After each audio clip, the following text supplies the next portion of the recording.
অভাব দারিদ্রতা সব ঘর ছেড়ে পালাবে এমন 3টি গাছ যা ঘরে লাগালে কখনোই ঘরে অর্থের সমস্যা হয় না। নাম্বার 1, মোহিনী গাছ।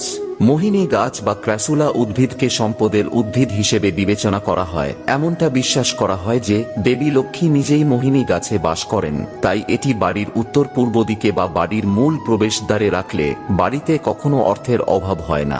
নাম্বার 2, শমী গাছ।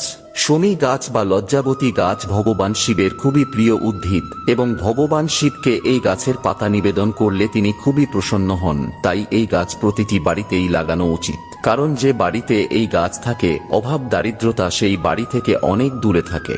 নাম্বার 3 গাছটি অত্যন্ত গুরুত্বপূর্ণ, তবে সেটা জানার আগে মা লক্ষ্মীকে আপনার বাড়িতে আমন্ত্রণ জানাতে ভিডিওটি লাইক সাবস্ক্রাইব করে কমেন্টে জয় মা লক্ষ্মী লিখুন।